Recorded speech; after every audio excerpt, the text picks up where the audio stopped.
when you absorb the hit, you can actually see that your mistake can guide you into a straighter path going forward. Absorbing the hit.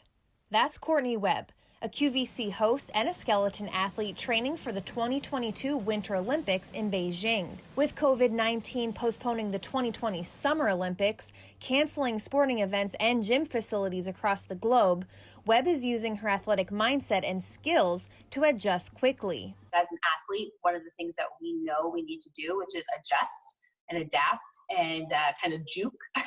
So for this kind of experience, it's about being creative. It's about really utilizing your team. Skeleton racing involves plummeting headfirst down a steep icy track on a tiny sled at about 90 miles per hour. Push, push, push, push, push, push, push, push, push. Skeleton athletes learn to embrace the hit. One of the biggest things I learned quite quickly is when you're going down the ice, you need to be relaxed. Well, imagine laying on a sled where your chin is this close to the ice and you can hear it going, and you're supposed to be relaxed and calm.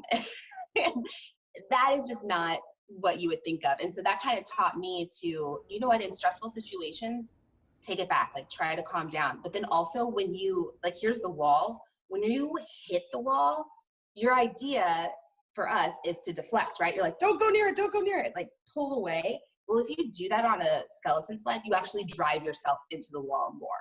So we call it embrace the hit. When you hit the wall, embrace it, absorb it, take it, and use it. Webb says skeleton has metaphorically opened her mind with relationships, businesses, and hard situations. Her life as a host at QVC has also prepared her for this unique sport. I have to think so fast when I'm out there. I'm there for 3 hours on a show. I'm thinking like rapid fire, and it's hot live.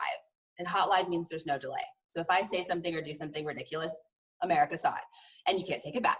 Webb grew up in Texas. She was involved in cheerleading, lacrosse, and track and field in high school, then moved on to Baylor University, where she also played lacrosse. She then moved to New York City and started a career in health and fitness, and then started her own company.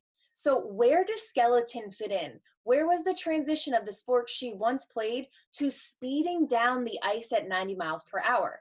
Well, it all started with one conversation from a woman she's never met in her workplace. She walks up to me while I'm getting something to drink, and she just goes, you know, you have the perfect body type for skeleton. And I was like, hi, what is that?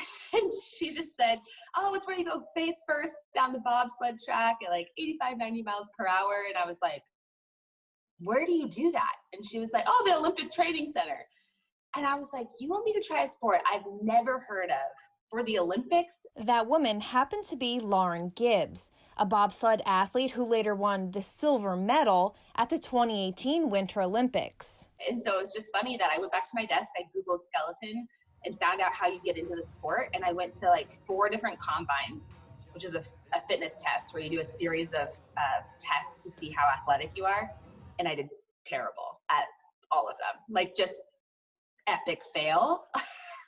And so one of the things that I always like to share with people when I talk to them is it's okay to fail. It's okay to screw up. It's okay to try a sport when you're in your late 20s for the Olympics and figure out if it works for you.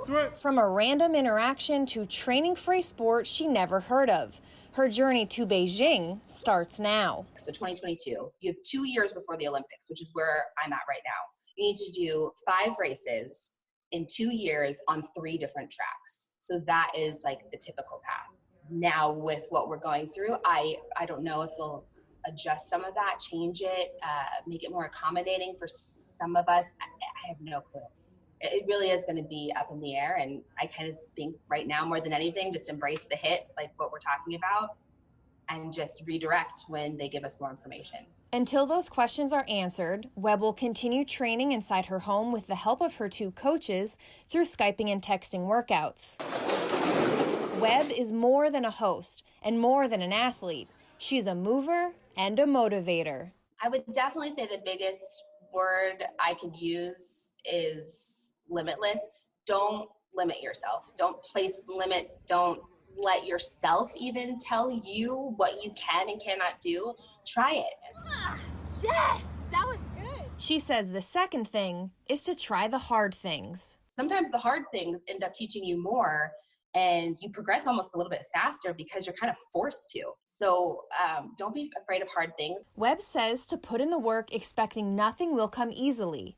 The fruits of your labor will be so much better in the end. I'm Tracy Yatsko, PBS 39 News Tonight.